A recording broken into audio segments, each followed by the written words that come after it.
आज सकाळची सुरुवात अशा प्रकारे होईल मला वाटलं नव्हतं. या महाराजांनी सकाळी कारनामा असा करून ठेवला की त्यांनी माझी रिंग लाईट तोडली आणि मी बनवते ते चाय नाश्ता, तर याने असा कारनामा करून ठेवला. मग घेतली मी बनवायला, म्हटलं जुळते का बघू दे. घरामध्ये फेविकॉल होता, मग म्हटलं फेविकॉलने याला लावून बघते लागते का, पण लागली नाही. आणि आता 1.5 महिना पण झाला नाही मला रिंग लाईट घेऊन की याने असा कारनामा केला. आणि बघायचं तोंड काहीच वाटत नाही आणि मला बोलतो मम्मा सॉरी मी तुला लावून देतो. मग घेतलं मीच लावायला.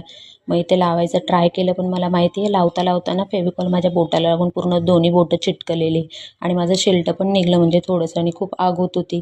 मग काय मला बोलतोय मम्मा मी तुला ना दवा लावून देतो, काही टेन्शन घेऊ नको. मग म्हटलं याच्यात नादी लागलं ना पूर्ण दिवस जाईल, कारण का अर्धा तास गेलाच मी लावायला त्याला, तो काय लागला नाही.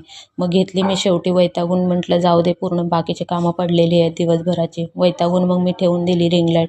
आणि मग घेतलं मग इथे बटाटे शिजू घालायला, कारण का बाबूला जायचं होतं शाळेमध्ये आणि दुपारी मी करणार होती टिफिनला बटाटा पराठा.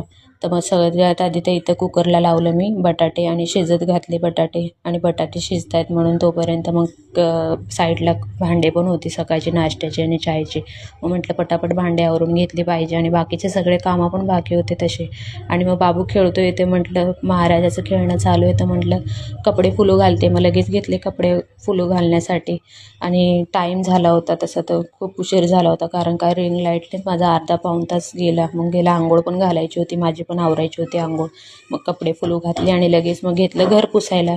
आणि बघा घर पुसताना पण किती मध्ये मध्ये चालू असतं. शेवटी त्यांनी ना मला बोलला मी पुसतो, आणि घेतली हातातून माझ्या ओढून पुसायचं आणि पुसत होता. म्हटलं याच्या नादी लागलं तर अजून उशीर होऊन जायचा. मग घेतलं त्याच्या हातातून आणि मीच घेतलं करायला पटापट. इथे पोछा पण करून घेतला आणि मग घेतली पराठ्याची तयारी.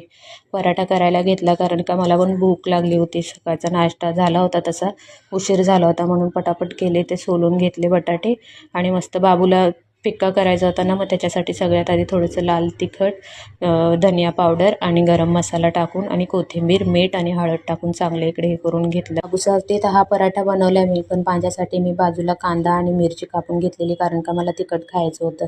आणि मग करून घेतले ते लगेच पटापट पराठा बनवून घेतला बाबूला, आणि भरवणार होते त्याला थोड्या वेळानंतर.